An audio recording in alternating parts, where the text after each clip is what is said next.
Hi guys, this is Angela and welcome to my channel. I've been drawing exclusively with acrylic markers for the past year, and whenever I post them on Instagram, a lot of you guys have asked me about my techniques.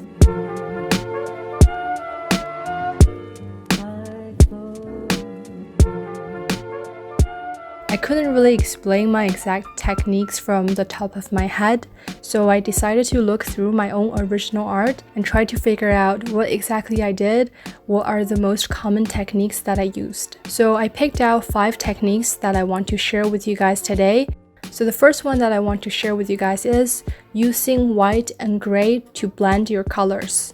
I think one thing everyone can agree on is Posca acrylic markers tend to be a bit more saturated. So when I'm painting and I want to tone down some of that saturation, I will use a white marker to blend out the lighter colors. So I've mentioned this in my 12 principles of color video. If you add white to any color, you will make that color a pastel color. So sometimes when I'm depicting a cloud or a very distant haze and I don't want so much saturation, I would just add white to my light color. The same idea applies when I use a darker color and I use gray to blend it out. So here I'm using sky blue. Whenever I'm painting pavements on the ground, I don't want the pavement to look a very saturated sky blue. So I use the gray to tone it down so it looks a bit more like a natural gray bluish pavement color. The same idea applies when I'm using brown. A lot of times I don't want so much warmth in my brown, so when I add gray, it kind of cools it down.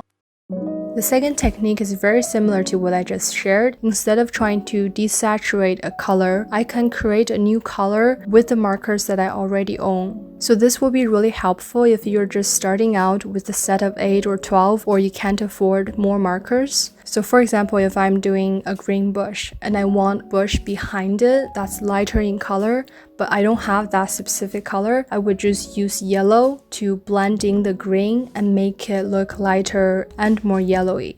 So my blending technique is very simple. I have another video that talks about how I create gradients, so the same technique applies here. So another example would be, say if I'm painting a brick wall and I only have one brown marker. What I would do is I would use pastel orange or really light yellow color to blend the brown out so the brown looks slightly brighter than the original brown. So the previous 2 techniques are not limited to acrylic markers, but the next one is kind of exclusive to acrylic markers. If you're starting off, most likely you will be getting a medium point marker set or a fine point marker set. These medium point markers are really great for big areas, but they're not great for details. So it's really important that you also get a set of extra fine markers if you want your paintings to look very clean and very sharp. So I would pair 2 markers of the same color but with 2 different tip thickness. For example, if I'm illustrating a really detailed shape on the building, I will use the extra fine marker to actually draw out the exact shape I want, and then I will fill it in with like a medium point marker. If you just used medium point marker, you can still achieve this shape, but if you look closely, it's a lot more wobbly and it's just not as clean. The same idea applies when I'm doing foliage, leaves, and trees. I would use an extra fine marker. Sometimes I would just fill it in with the extra fine marker. Of course, you can still do it with medium point markers, but if you're drawing small like I do, it will end up looking a little bit childish or a little bit unfinished. So whenever I'm painting in the sky, I would grab my medium point sky blue or light blue marker. So I would just block in the general area around the things I already drew in, and then I would grab my extra fine point light blue color to fill in the little gaps. If you try to do this with a medium point marker, most likely the new layer of color will cover up some of the original layer. Now this could be useful if your original layer is kind of messy and you want to use a new layer to clean it up.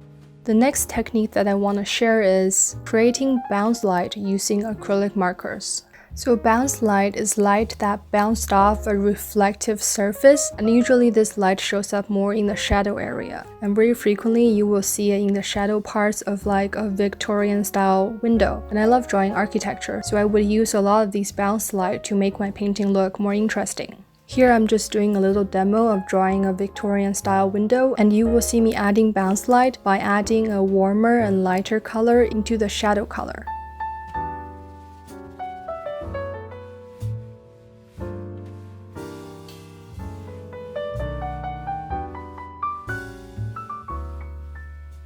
The last technique that I want to share is kind of a personal favorite. This technique would require a really bright yellow or really pastel orange. So I often use this technique to make my clouds look even brighter than they are and to give them a sort of a glow. So I would blocking my clouds and the shadow on the clouds, and at the very edge I would use a very warm and very light color to trace over the edge and make it almost glow. And I also do this for pavements and roads whenever there's a shadow of a building that's cast across it. So I would adding my shadow color, and then I would use a brighter, more saturated and warmer color to trace the edge. My little demo drawing here is not very pretty, but you will see this technique in a lot of my other paintings. So that's it for my top 5 techniques when I use Posca and Molotow acrylic markers. Most of these techniques are based off of color theory or different, painting techniques. They're not exclusive to acrylic markers. I hope they were helpful for you. If you have any questions, feel free to leave it in the comment section. Thanks for checking out this video, and if you want to learn more, I have a lot more tutorials and process videos on my channel.